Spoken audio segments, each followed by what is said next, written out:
In this video, we begin our discussion on the concept of multiple regression analysis and model building.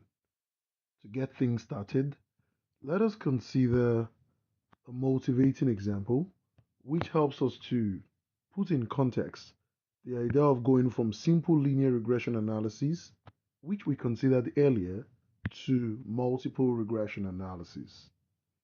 In this motivating example, we are talking about First City real estate executives who wish to build a model to predict the sale prices for residential property. Why would that be? Why would that be needed? That is because a model will be very valuable when they work with potential sellers who might list their homes with First City Real Estate. And of course, since the goal is to predict the sale prices, well, the dependent variable or the response variable of interest or the target variable will be the sales price. And we know that will depend on different factors, one of which would be the home size measured in square feet. So, of course, they're not going to look at just one home. To build a home, they've decided to collect data for a random sample of 319 residential properties that had sold within the previous 2 months in an area served by two or four cities with offices. And for each house in the sample, they've collected what measurement data values on the sales price and the values for each potential independent variable. And those independent variables are home size measured in square feet, age, number of bedrooms and number of bathrooms, and the size of the garage. The data are in an Excel file that are associated with this lesson. So we want to start off our analysis by seeing if we can build a model to predict what sales prices based on only one independent variable, which is home size. So let's look at that data set in StatCrunch. So here I go to StatCrunch and I can see the first version of the data set right here. To build a simple linear regression model, I'll go to Stat, go to Regression, Simple Linear Regression, click on that. We want to see if our Y variable, the list price, if it depends on the independent variable, which is the size of the home measured in square feet. And of course, as we've done previously, I'd like to compute what that looks like. Take note that this returns 2 pages of results. On the first page, you have the simple linear regression model, which gives us what the list price as a function of the square feet. And of course, we also have the fitted line. Looking at the fitted line, we expect that this has what a positive linear, relatively strong what correlation between what list price and what square feet. There seems to be some outliers which will be worthy of investigation. And the equation of this fitted line is y equals b plus mx.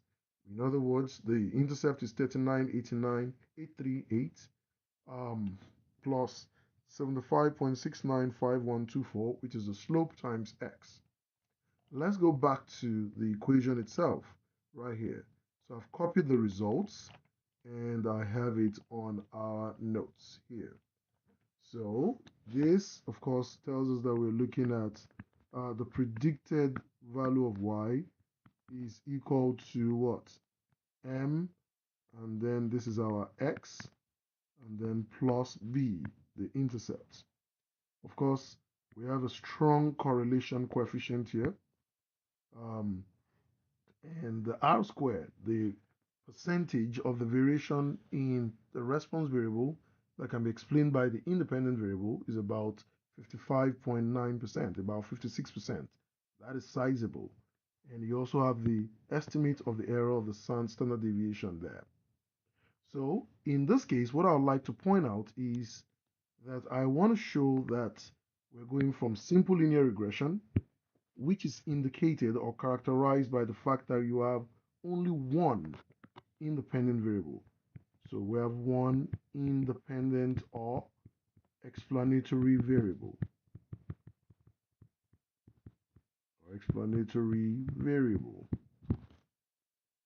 And we have talked about this in the past. We can see that the p-value of that slope is significant at 0.01 level of significance. So that tells us that this model is very useful in predicting what? The least price. The only question we would like to ask is, if we go back to the data set, in this case, we looked at least price depending on square feet. We have what? We have a model. But then we could have also said the least price of a home could depend on the age. So should we fit least price on square feet, or least price on age, or least price on bedrooms, or least price on bathrooms, and so on? In that case, we'll end up having several models, linear models, where least price is what? Set as dependent on each of those variables. The question is, which one do we go with in order to make a final prediction?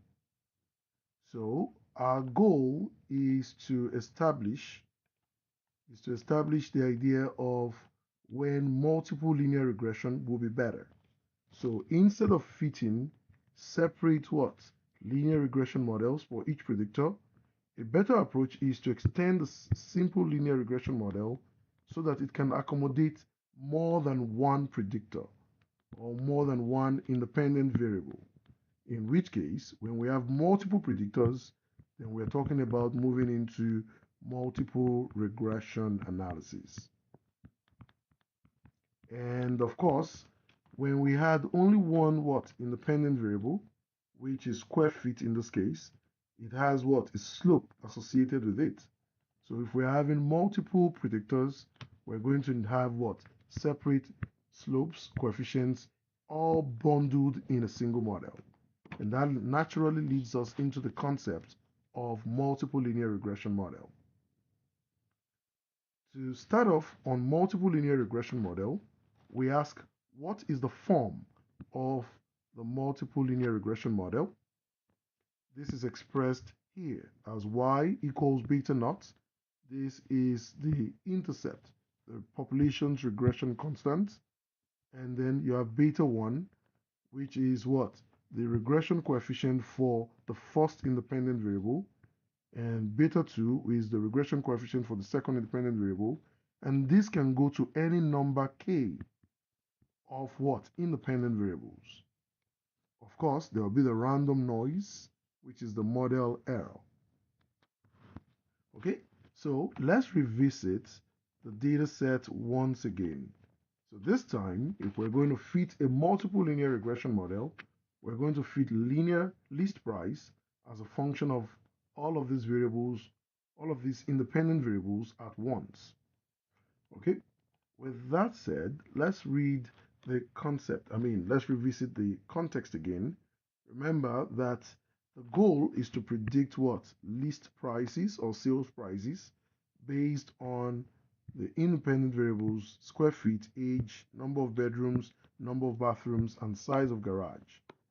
Each of size of square feet, age, number of bedrooms, bathrooms, and the size of the garage, they all constitute the independent variables, otherwise called the predictors.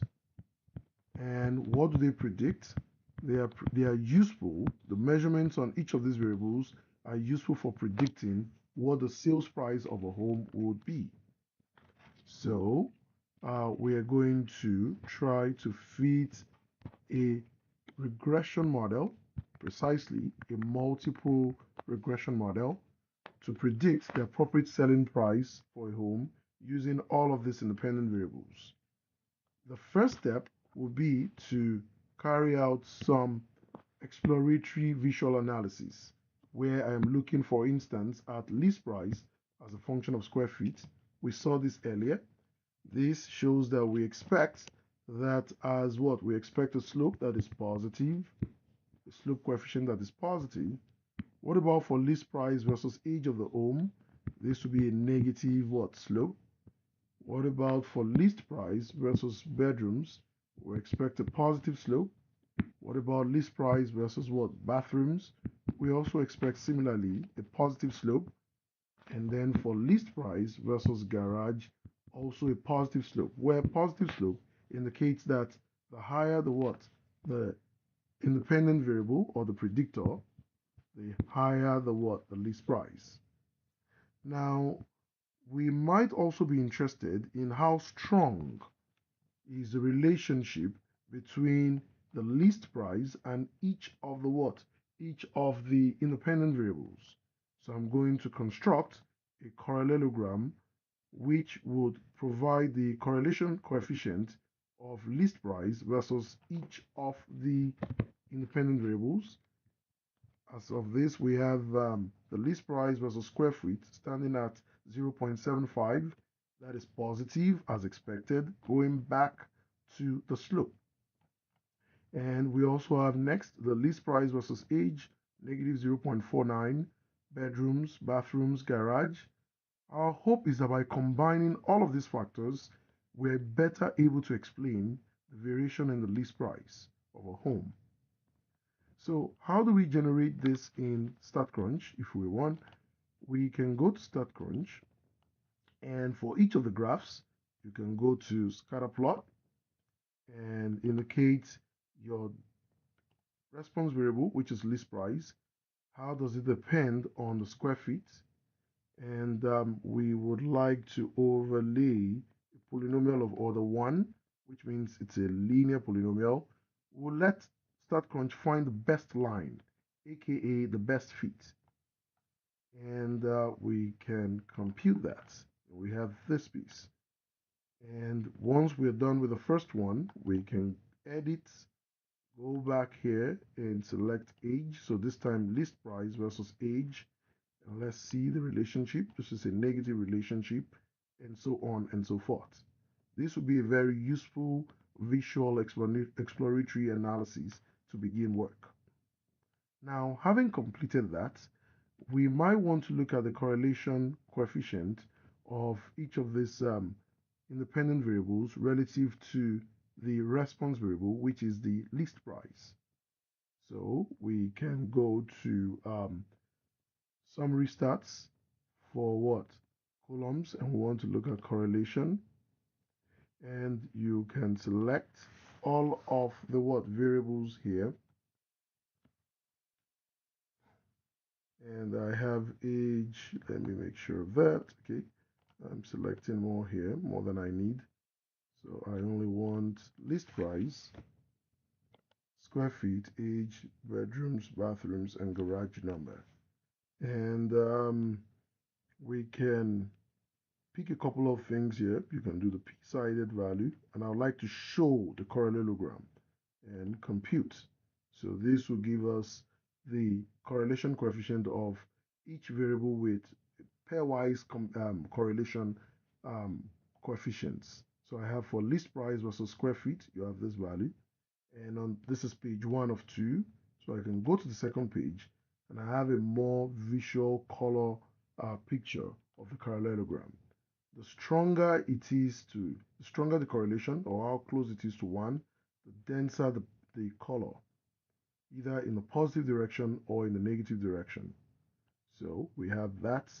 And this is usually a very good point to start your multiple regression analysis, so that it begins to help you to know which of the independent variables has more information to contribute towards predicting values of the response variable. And after that is done, we can find what variables will be very useful to include or to bundle up in building a multiple linear regression analysis, and that is very, very useful.